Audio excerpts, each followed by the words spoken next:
Hey guys, welcome to MVP Coach's Corner, where Bro Logic goes to die, covering nutrition, contest prep, PEDs, coaching, and living the lifestyle of bodybuilding. If you're just watching this video now, make sure you please like and subscribe, and turn your notifications for our next video.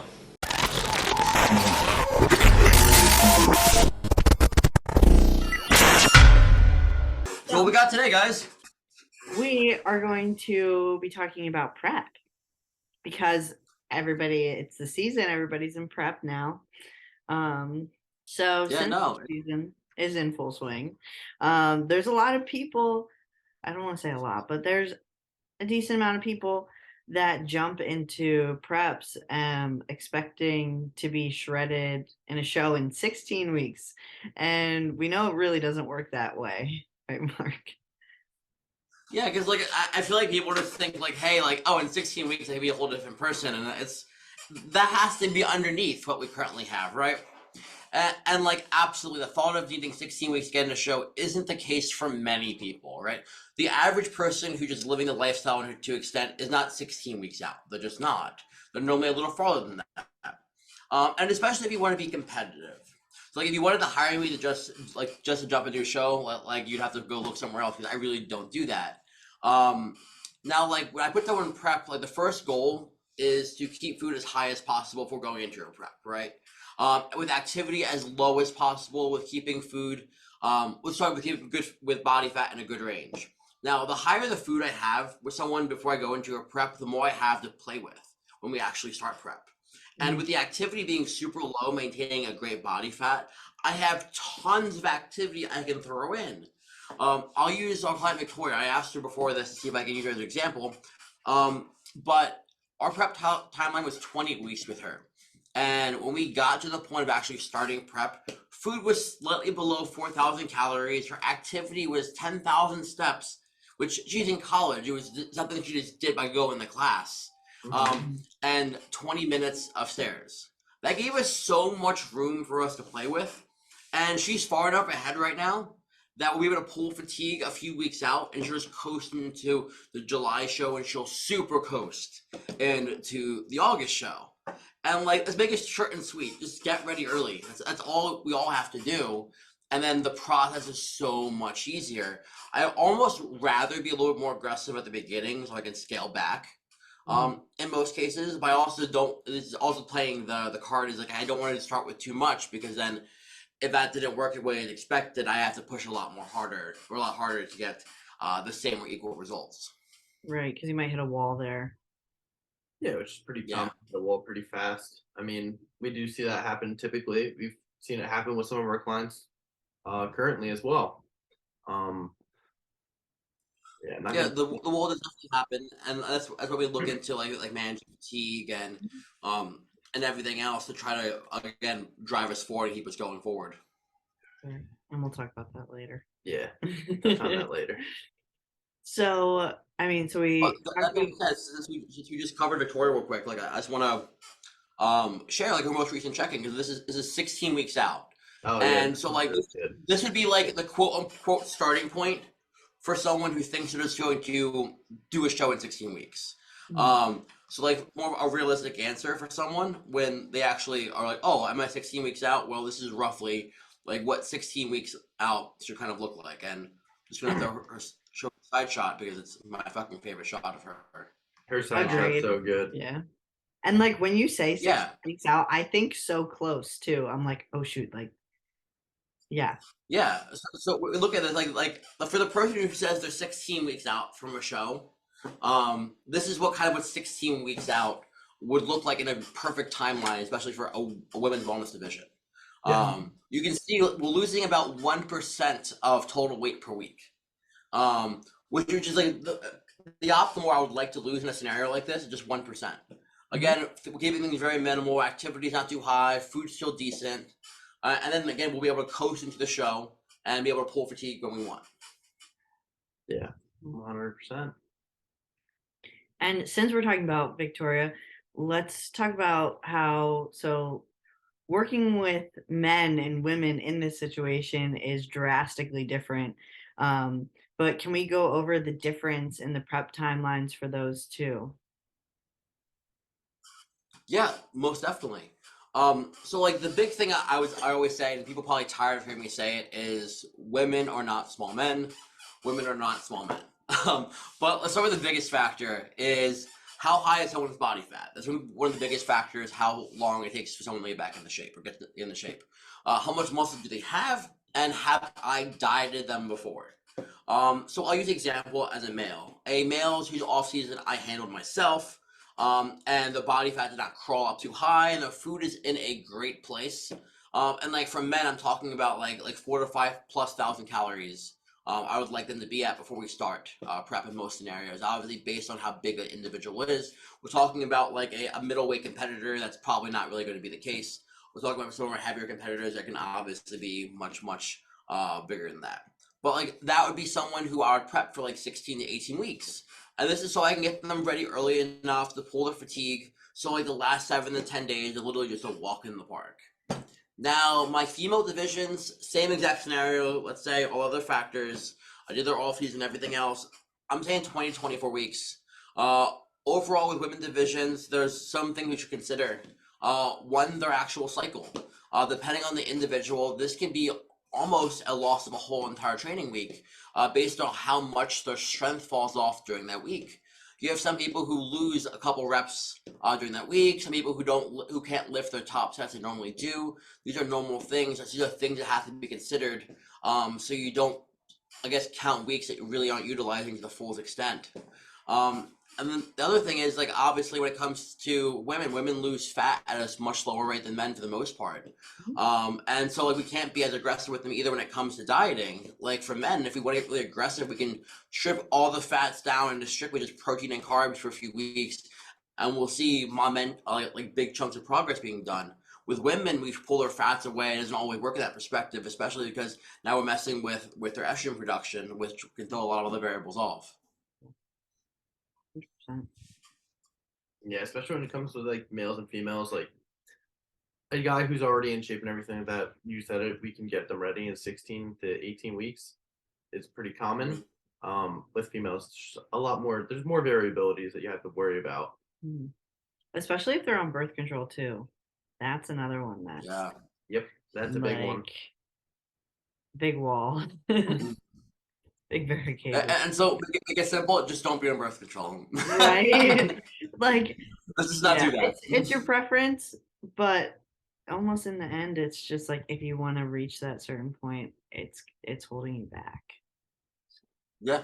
It's the biggest thing. Like getting the conditioning you're gonna want to get at national level is going to be pretty much physically unobtainable.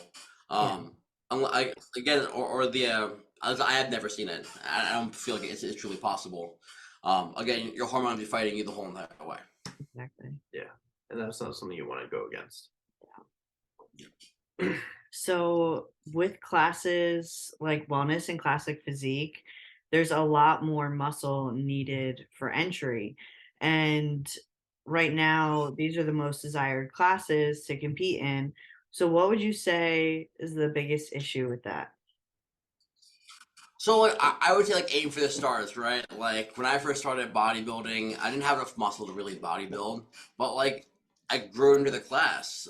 There wasn't any other classes when I first started competing. It was just men's bodybuilding. There wasn't physique yet. There wasn't anything else. So it's either you bodybuild or you did nothing. That was kind of the two variables.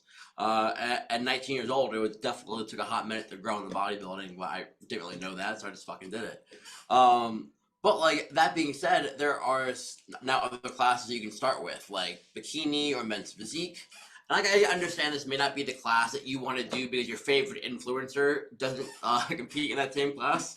But I would rather look like a bikini competitor and actually look like I belong on that stage compared to being on a wellness stage and not hitting the park, right? Like there's no trophy given out for being in a cooler class. There's a trophy given out for those who fit and nail class descriptions. This is how it works. Yeah. And there's no problem with starting lower or at bikini and then working your way up to a class that requires more muscle. There's literally no problem with that. And just getting the feet wet and like understanding the sport and how it works and how to be in prep. Yeah, walking example of that. Mark made me start men's physique, and now I'm all the way in bodybuilding. Yeah. And I'll Oh, never we go back look to at wearing those board shorts. He does piss. Never It's wearing right. never wearing those board shorts ever again. But dude, if you look at or a big chunk of the classic physique competitors in the IFBB now, they were men's physique competitors who crossed over when the class opened, right? Yeah. Like they knew they weren't big enough to bodybuild, so they were doing men's physique. Yeah. A lot of them probably didn't actually want to do men's physique, and they were actually just really honest with their genetics and they were actually able to compromise on. Mhm. Oh, I'm not cool pushing X amount of drugs, or I'm not cool getting this big in my off season. I'll fit in this class, right? And that's the other thing too, is just being able to be very honest with ourselves to see where do I actually fall. Yeah. That's another big thing is people actually gotta realize what class they actually can fit into. Mhm. Which we've already covered before. So going off that, like it's kind of a hard pill to swallow for a lot of people because they want to be like in that spot already, but we all know it takes time. But most athletes, new to the sport, they need that muscle maturity. How does an individual determine if they're ready to compete in that class? Yeah, so like this, I'm sure everyone's heard this phrase. Probably used like beating a dead horse right now, right? It's a marathon, not a sprint, right? And the thing about that is that you cannot accelerate the process at all. You can't. It's a marathon. It's X amount of miles, X amount of years. That's what actually comes down to. And like the only thing that forms this muscle maturity we're talking about is just consistent training and consistently just checking the boxes year after year after year. And the other thing is too is like the hard pill to swallow for some people is the class that they may want to fit into and have the look of may be completely unobtainable without some degree of with some PD exposure. And especially like in the class of wellness right now. Like Yeah. anyone who remotely thinks they're going to look like anyone in the IBB wellness division and not take PEDs is kind of lying to themselves. Because the hardness right now needed for that division, the size needed for that division is the opposite of what the average person can put on in a reasonable amount of time. Like we were talking about the photo of Roxy next to John Jewett, right? Like Yeah. her legs are not that much smaller than his. No. She just has bigger glutes. It's a large amount of tissue. Exactly. And like a lot of people think so, like they get to this point in their off season and they're like, oh, like I'm big enough. But in reality, unfortunately, a lot of the times it's just fat. So they think they're ready to fit into that division, but they really haven't put that time in to actually. It's like the people saying I did a 4-month off season, I gained 35 pounds, but all those 35 pounds is all water and fat. Yeah. Extent, yeah. Yeah. You're not in 4 months, you're not gonna put on that much muscle, even if you are enhanced. Yeah, and there's just And that's why Go ahead. and that's why I was gonna say like with the women's divisions, their off season. That's why there should be periods of recomping along it because it's very hard to determine what you actually put on. Because again, women being estrogen dominant by nature, are going to hold most of their fat in the lower body, right? So like it is kind of sometimes hard to determine how much muscle was actually put on. So like the goal there is either do not get too heavy, the body fat get too high, or periodically recomp so you can kind of assess and see, okay, this is how much tissue I've put on. Good, let's keep pushing. Yeah. Because like it'd be like if men stored fat in our arms and our chest and our back. Like our off seasons would be we'd look like balloons. We'd be cloud people, right? But we don't hold fat that way. Join then. I wish. If I got more fat in my arms, I'd be so happy. Like just take some of this here and put my arms. I'd be happy. I'd have rich piano arms, and I would never care. Yeah. It'd be like synthol but fat. Yeah. Throw a couple beans over the top of it, you're rich piano. But hold on, then you may be like, okay, so you know the women who are really good at cooking down south, and they really have to flap the arm, Oh my the God. flap. Yeah, it's like a wing. Yeah, I just don't want that though. So maybe I take that back 100%. Because like, if I went like this and my arm jiggled, I'd be upset. Or it Yeah, clapped. you do this a lot. Yeah. I'm Yeah. No. Okay, I take no, it back 100%. I don't want jiggly ass no, arms. no. Well, maybe it's not all jiggly. Yeah. Maybe put some fat in my back. Give me some lats. I'm gonna be okay with that. Give you some lats. You have Yeah. Give me some lat fat. lat fat. When most people think of prep, their mind goes to someone who's hungry and exhausted, probably, if they have had friends that have prepped or know people from the gym. Um, so for an individual who's experiencing a lot of fatigue and it's very apparent through their physique, how do you manage fatigue as a coach for an athlete? Yeah. No. Absolutely. Absolutely. So when it comes to like actual fatigue, right? There's a couple things that I like to ask myself. What are the calories at right now? How much activity do they have? And what is the total exposure of PEDs? I ask myself, can I give them more carbs to aid with fatigue? If the answer is no, then we can go to activity. Can I pull more training volume? If the answer is now no again, then I look at the dosage of all the PEDs. And if the answer is either yes or no there, then it determines what I'm going to do. Honestly, in most cases, what I would normally do is do a scheduled refeed and see if the fatigue lifts, and then reassess those 3 questions again. In most cases, I would like to just pull activity. Um, I do scheduled refeeds pretty often if I see fatigue's high, if I see performance in the gym not going up, or if they're losing it pretty quickly from a strength perspective. Also, if they're just telling me that the gym sessions suck, I'm like, all right, cool.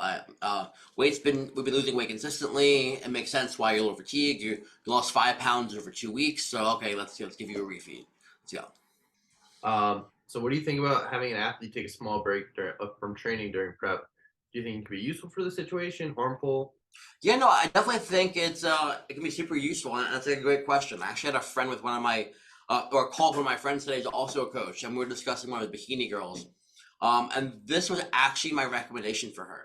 I could see in the photos how inflamed her body was. She was on 2 steroid sessions a day, one of them being hit in the morning.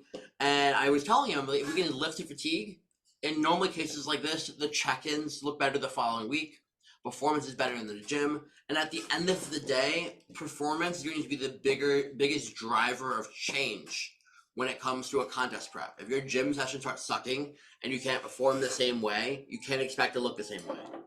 I feel like refeeds are commonly discussed and it goes back and forth as to whether they're useful or not. So when do you think it's important to utilize a refeed? Obviously, depending on the individual, what would this look like? And do you think I mean, I know you use them, but why do you think they're useful in the first place?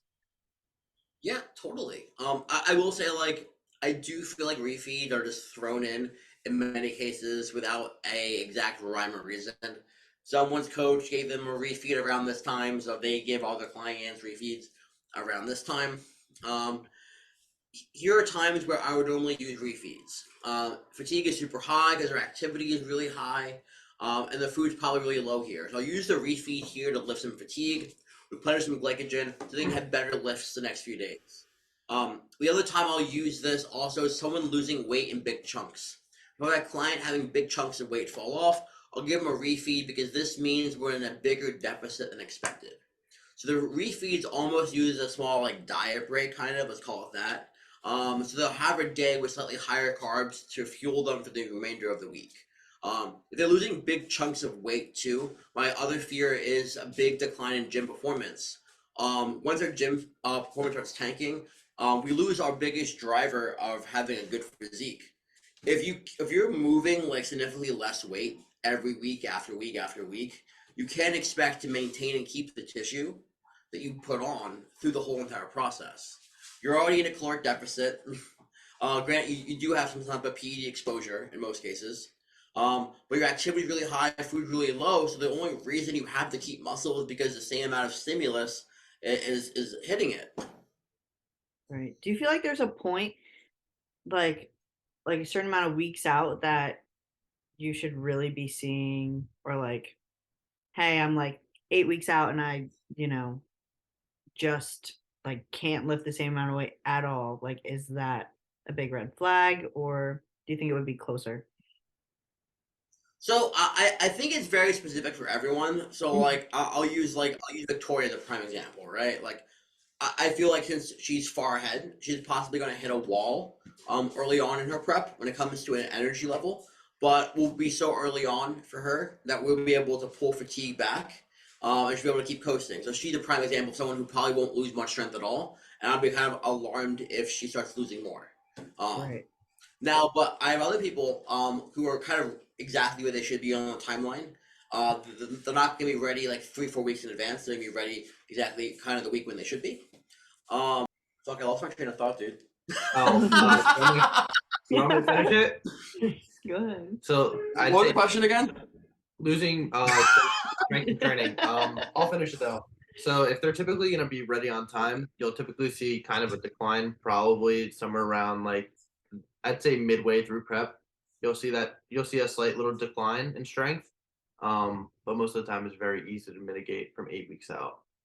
Yeah. I'd Omar, say you were talking about people that were ready like the on week of the time. show. Yeah. Yeah, Like That's what I would say my almost. ADHD just went somewhere else. It went to a different planet. Sorry. So like they'll probably see So, a yes, small drop off so, like close ish.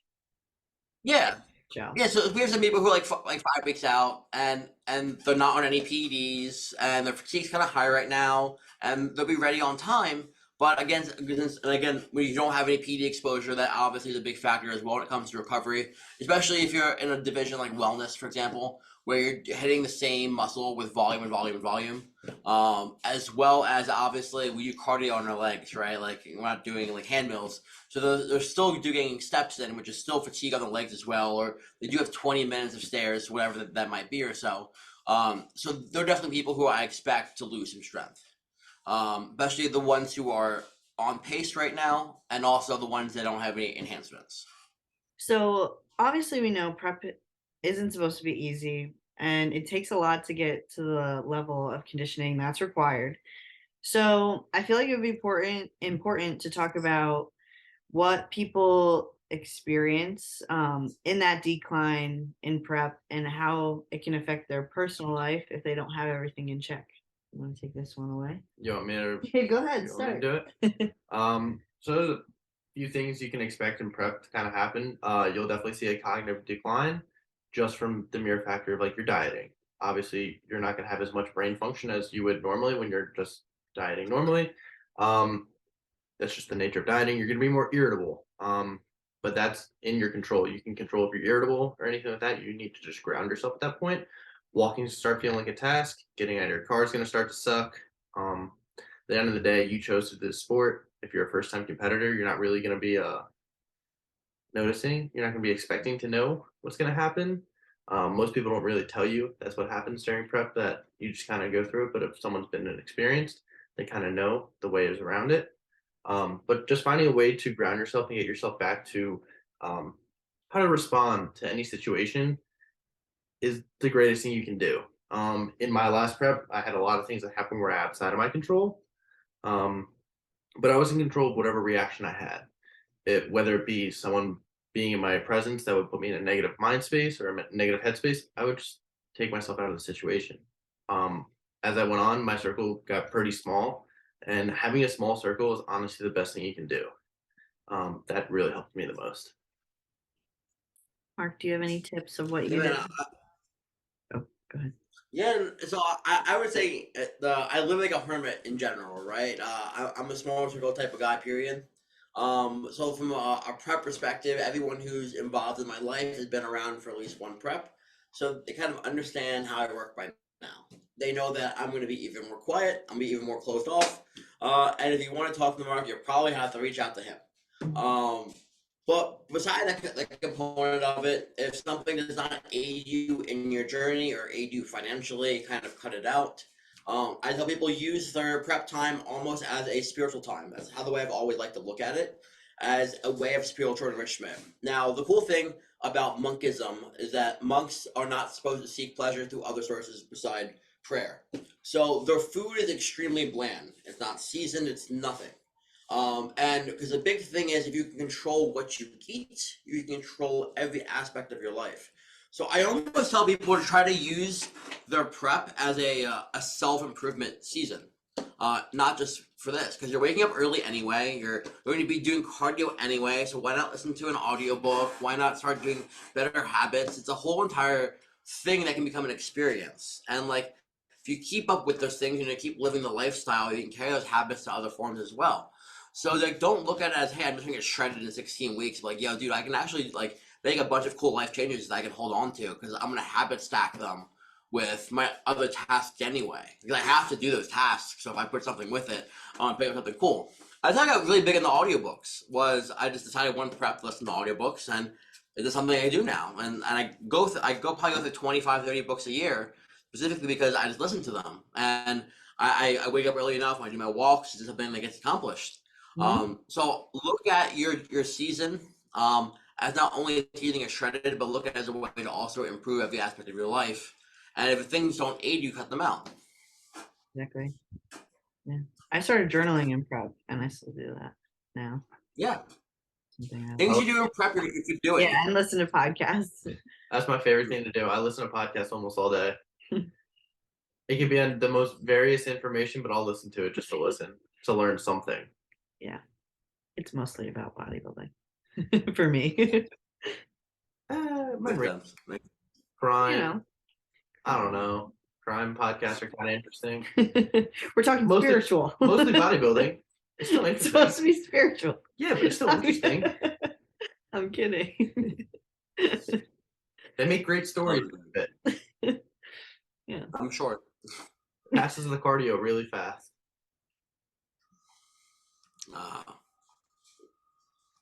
I'm sure it does, dude. I'm sure. That's the one thing about like listening to something or watching something takes your mind off like the actual task.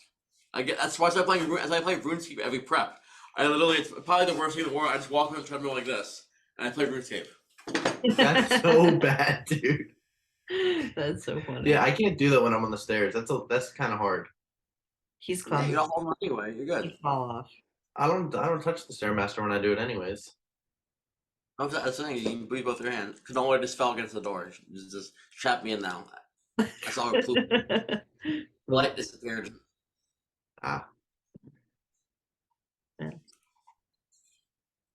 You want to sign off, Bree? Right, cool beans. Yeah. Let's do it. You want to do it or you want me to do it? Big stretch. Oh, you know. Thank you, bro. Oh, okay. All right. Thank you for watching MVP Coaches Corner. You can find us on Instagram at Team MVP Coaching. And all of our information is there. Feel free to reach out to us. Don't forget to like and subscribe to the video. And yeah, until next time. Everybody do the